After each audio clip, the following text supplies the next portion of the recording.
Hello, everyone, and thank you for joining our LinkedIn Live today. My name's Hayley Roberts, and I'm the VP of Marketing at Global Talent Hub. Today, we're going to be discussing exact fit or zero gap recruiting and whether it is a help or hindrance for business transformation. This topic is taken inspiration from HR research released earlier this month by von Rundstedt, Switzerland, and HR Today. We're going to be honing in on one of the key takeaways, zero gap. But if you are interested in reading the full results, I'm going to publish a link at the end where you can download a copy for yourself. So before we get started, I'd like to ask our experts to introduce themselves. Pascal, would you like to go first? Yes, with pleasure. Hello, everybody. I'm Pascal. I'm the CEO of von Rundstedt, the outplacement leader in Switzerland. We founded von Rundstedt in Switzerland 10 years ago, and I have the honor to be the CEO of this lovely company. Thanks, Pascal. Niall, would you like to go next? Hi, my name is Niall Fitzgerald. I'm a career coach with 1080, a talent management business here in the UK and part of Global Talent Hub. My background is predominantly within the executive search and recruitment market, having worked for European organisations like Mercury Oval, Penna, latterly with Fairplace, and then I established my own business with a colleague in the reward management space called Total Reward Group, which we then sold to Arthur J. Gallagher, the insurance business. And I've come back into the fold to work with 1080 as a career coach, using my recruitment experience to help people at points in their career journey. Thanks, Niall. Natalie? Yes, I'm Nathalie Crouzet. I work in France.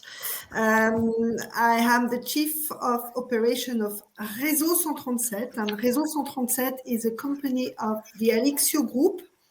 At Réseau 137, we are specialized in interim executive and headhunting, and we've got an offer called accelerated recruiting. So I'm a past operational. I'm not a coach. I used to be a managing director, or I was myself an interim exec, and working in finding specific profiles in businesses that are transforming. Thank you, Natalie. And Ollie.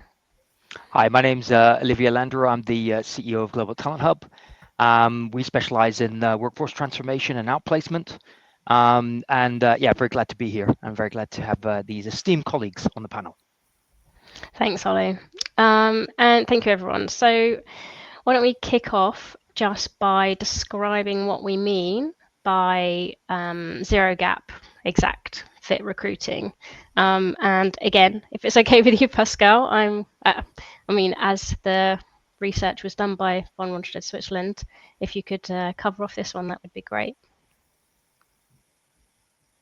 Sure, with pleasure. So let me maybe give you a little bit of context of the topic. On the one hand side, we hear in public discussions or from a lot of companies that they are complaining about talent shortage. There's not workforce enough. Everybody's speaking about demographics, talent shortage. On the other hand side, we see a lot of people struggling to find a new job. So there must be in parallel some unemployment and some talent shortage. So where is it coming from? What they figured out is that if you have these two phenomena in parallel, it means there is somehow an allocation issue. So this allocation issue comes from the lack of flexibility of companies in the way they are recruiting. And this is exactly what zero gap is. So companies look for the perfect fit. They don't consider candidates if they don't fit perfectly to the job description. This means they need to bring experience in the same job with the same job title in the same industry, even with the same system or technology, already completed the same tasks and challenges successfully. This is what zero gap means. Thank you, Pascal. Does anyone want to add anything to that, or do you feel kind of happy that that's a good overview? No, I think the definition was very clear. Thank you, Pascal. Okay, great. So with that baseline established, let's move on to our next question, which is, why do companies adopt this approach? Now, I'm asking this question off the back of the discussion we had on our LinkedIn Live last month, which was on workforce transformation, where I think it was Michael Moran from 1080 actually. He was highlighting how expensive it can be to take this approach. So if this is the case, why do organizations use it? Is there a country or industry reason behind that, perhaps? I'm going to open this up, so I don't want to pick on anyone. Who'd like to kind of take that on first? I can go first, but I know one of my colleagues will explain the importance of laws and social law depending on countries. At the same time, it comes from the fact that companies think it's going to be quicker, no training, no risk. And this could be one of their motivation to adopt this approach. Basically, they think that in the short term, they will have more efficiency and more productivity. But it's a short-sighted approach. And maybe I know one of my colleagues has got this explanation about how social law can have an impact as well. I'd say that a lot of the minimization of taking any risks with hiring anybody that doesn't fit the job profile is largely driven by systems, and the systems of the selection processes, to a large extent in the early stages, is governed by algorithms. And if an organization says that in order to be able to fulfill this role, the candidate must fulfill 100% of the candidate briefing or the candidate profile, then that is what the hiring manager is going to deliver, because they are not going to risk upsetting the apple cart, upsetting the organization by trying to push people who come from a diverse background or don't fit the exact profile. If and when there is a skills shortage, then that profile may be altered, but the hiring manager won't make that decision. That'll be the line manager who's hiring for that team. They will make that decision, and then the hiring manager will go and enact that. So it's, in my experience, it's largely driven by the systems and processes and the gatekeepers, be they individuals, but more likely the gatekeepers are technology. I think you're right, Niall. I think a lot of the times, we look at a lot of organizations and there's that risk averseness, to get it right. I need to get that hiring right. And they believe that getting it right means you have to fulfill the whole criteria. But the issue you have is, if you look at the majority of job descriptions that are out there from companies, it's not one role. It could be 3 roles in one. And therefore, you're looking for a sheep with five legs, effectively. And this also then starts the whole process of actually, what are you actually looking for? And I think that's the whole instance of actually looking deeper in the organization, in the sense of, how you're assessing and how you're looking at things. But that's probably one of the predominant elements that we see, and I've seen in a lot of the recruitment projects I've worked with in the past. I would like to bring maybe a different perspective on this as well, if I may. I think it's obvious, and it's also natural and clear that companies are trying to go for the best fit. It's normal. But the question is, what is the best fit? I mean, what do you need in a fast-changing environment and world where what is correct and right today is not right anymore tomorrow? It's so fast-changing. What do you need? You need transversal skills. Because technical skills or knowledge you have today is not valid anymore in 2 weeks or in 6 months. So you need the skills to get the actual knowledge in the moment. You need the learning agility and the learning skills, the transversal skills. So this is the point. But this is not what companies look for. And this is what I don't understand. They still focus on technical hard skills instead of transversal and future skills.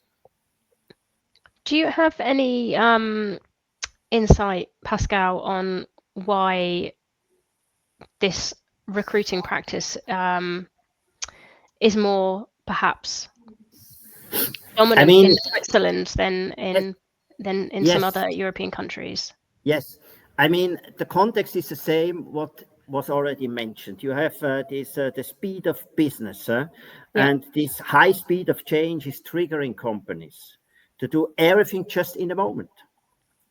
So immediate short-term impact is key. Yeah. So companies don't like a long-term commitment. They don't like binding strategy. Mm-hmm. They need flexibility. So now, of course, in a labor market, employment market like Switzerland, where it's very liberal, you can resign and you can get rid of people immediately with actually any reason. Mm-hmm. Of course, in an environment like this, it's easier to hire and fire, to actually live this flexibility on the labor market. So you hire the zero gap, the exact fit. And even though this fit maybe does not have the transversal skills, and one day it doesn't fit anymore, you just fire and hire a new profile which fits in the moment perfectly. So, of course, in a liberal environment like Switzerland, there is a certain incentive to recruit zero gap and exact fit. I can imagine, and I would like to know the opinion, especially from France, where you have let's say, a more rigid, a less flexible employment market environment if companies are playing the same. Yes, you're right. At the same time, in France, there are two situations when employers don't react the same way. It's when you've got people getting their first job. In this situation, they pay attention to transversal skills or soft skills, because basically these people, it's their first job. They don't know anything. They've got no specific technical skills. So what is important to them is their ability to adapt, their ability to create links with other departments, their ability to propose ideas. This is what they will pay attention to. And then the last part of your career, where you have nothing to prove. I mean, your technical skills, you have them. You've got experience.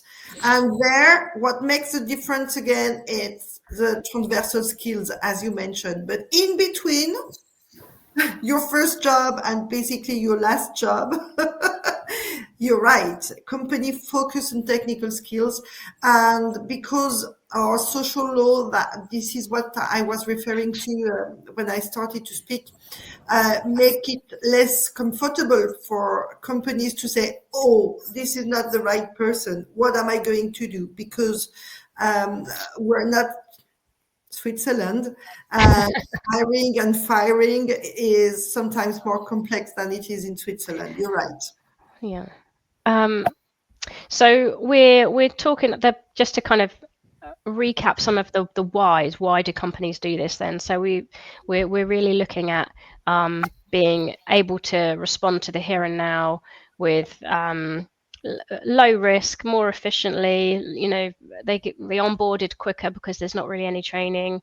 So I think it's kind of understandable why some companies would want to adopt this approach, but just may I add something here?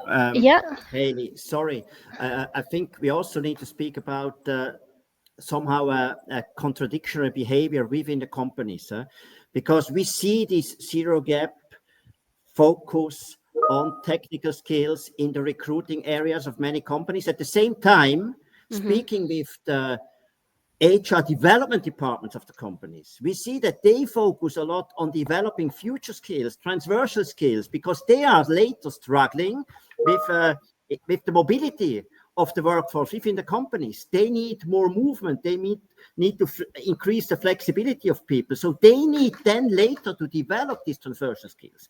So this is somehow contradictional. Huh? Why not looking at this already in the phase of recruiting in order to avoid then the big investment you need in people development later in the company? Well, Pascal, I think Pascal, one thing on that particular topic comes back to Niall's point, it's the systems constraints. Because if you look at the majority of the systems that we have today, particularly HRIS systems that companies are using, it's a static system. It's a system that enters your CV, your skills, but they match your skills according to the job description they have. They're not looking outside that. So they're not even looking at the inferred skills that people have from previous jobs or previous things they've been doing.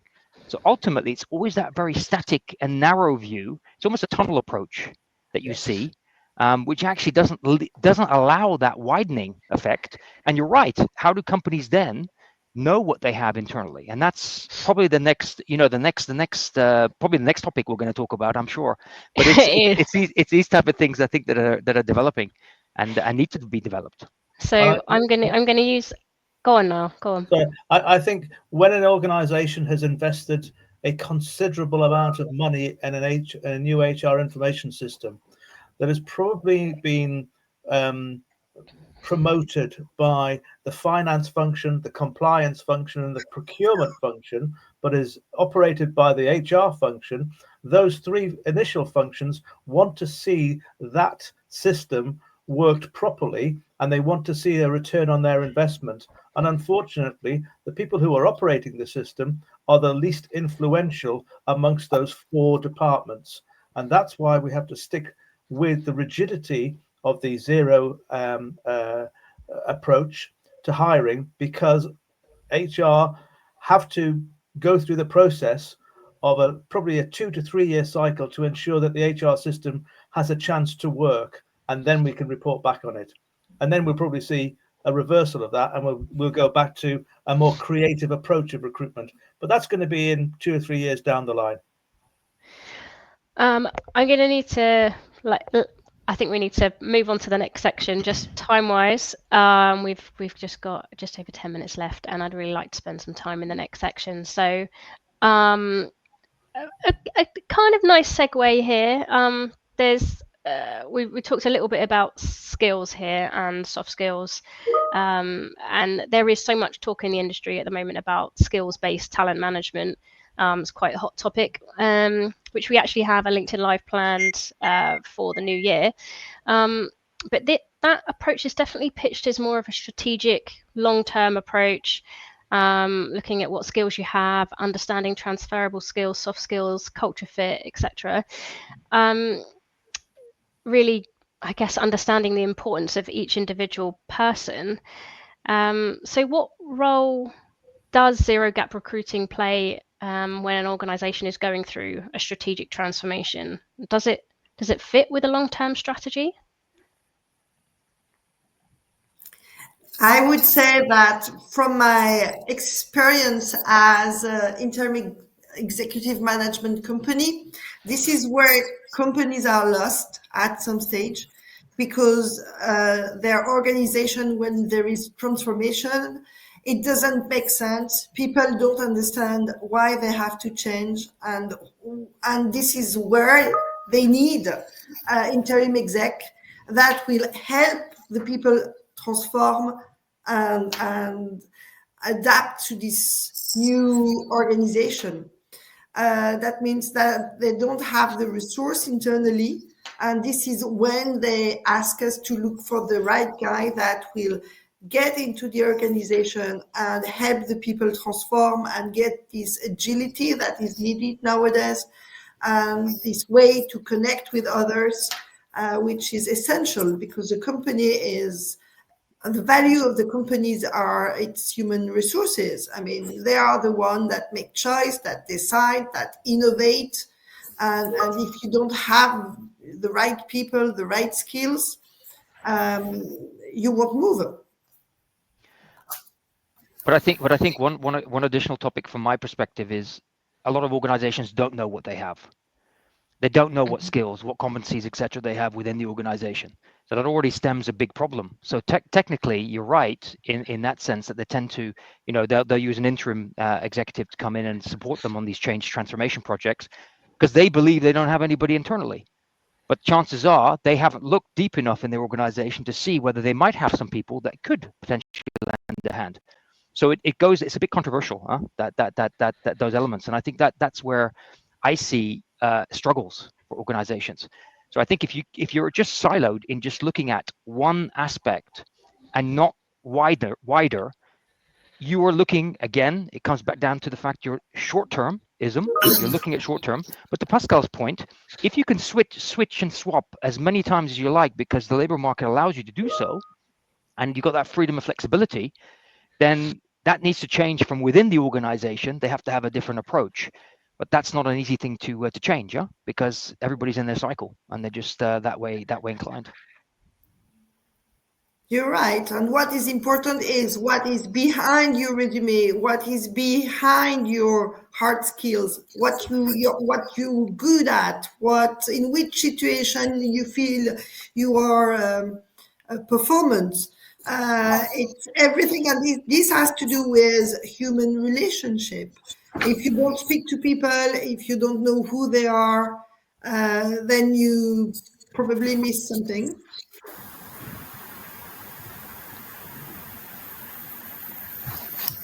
Does anyone have anything else? I think also the controversy, Pascal, that you and I talked about in the past, particularly from the report, where what people one side what people say versus actually the physical aspect of what they actually do are different. They oppose each other, effectively. Yes, and I believe that if, as a company, you want to successfully go through this transformation, and I mean, this digital transformation is really a huge structural change. They need to think about their values and their priorities, because today, everything is about short-term, flexible, no commitment. And I'm sure that companies, they will lack talent one day if they don't change this. Because in a world with short talent and demographic workforce reduction, values like loyalty, reliability, commitment, engagement become more and more important again. A company cannot get commitment and engagement if they behave in a short-term and zero-gap way, if they're not willing to invest in people and to develop people. So I think they need to shift their values again if they want to assure to have the necessary critical talent in the future. I think the talent pool is getting smaller as well. I think we've got an aging population, and it's I think was it Dominic on Workforce Transformation last month said that it's predicted that the workforce is going to shrink by about 10% over the next 6 years, which means you have less talent and you have more people actually that are in the older age categories. So trying to fit roles with exact requirements it's really not going to actually work long term. I mean, first of all, you have, of course, the reduction of the workforce overall. Yes, that's that you can see in the demographics. But what is also discussed very often is the mind shift with the new generation and Gen Z. And what is very interesting, I think, was also new for me, because I always assumed that the Gen Z, they only want flexibility, they are job hoppers and so on. But that's not true. There are surveys, which actually say the opposite. That the Gen Z, they're not optimizing and they're not unstable job hoppers, as it's been told. So this means they don't trigger the fluctuation. They're looking for a reliable, long-term partner for a high-quality work, meaningful work, but also for a high-quality life. So they are looking for loyalty, long-term commitment, stability. as we maybe did in the past. So I think it's important to notice that it's underlining what I just said before, that we need a shift again in this value if you want to make sure to have these people on board.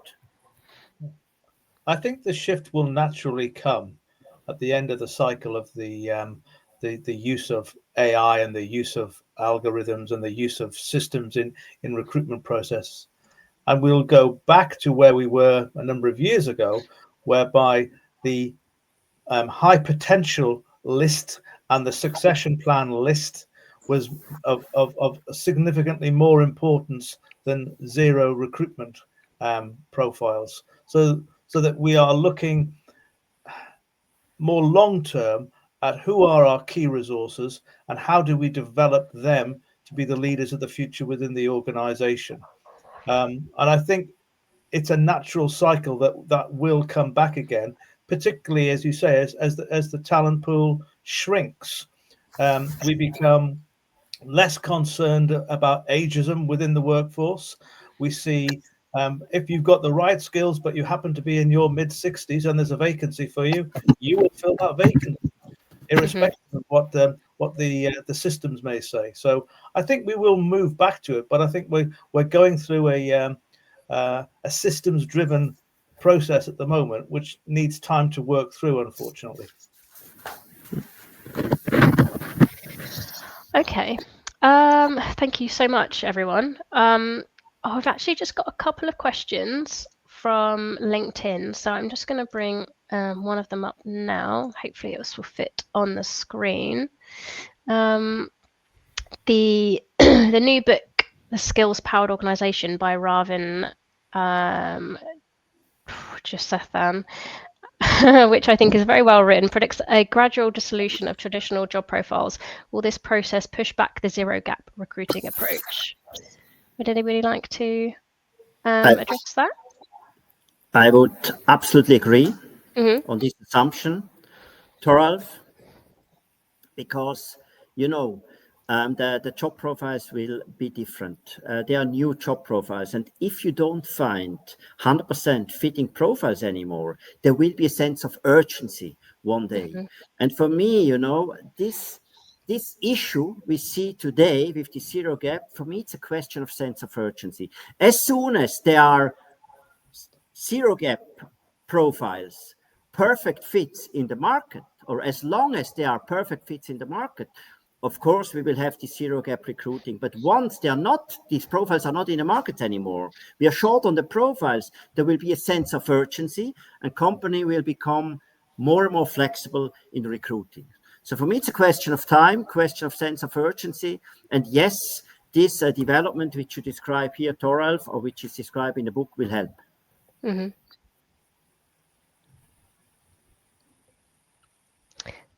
Any other comments on that one? Okay. We were on the same line. Okay. So I think we've only got a minute or so left. So there is one other comment over on LinkedIn. But if you're interested, you can jump over to the event on LinkedIn and take a look at that. It's more of a comment rather than a question. So feel free to engage over on the LinkedIn event.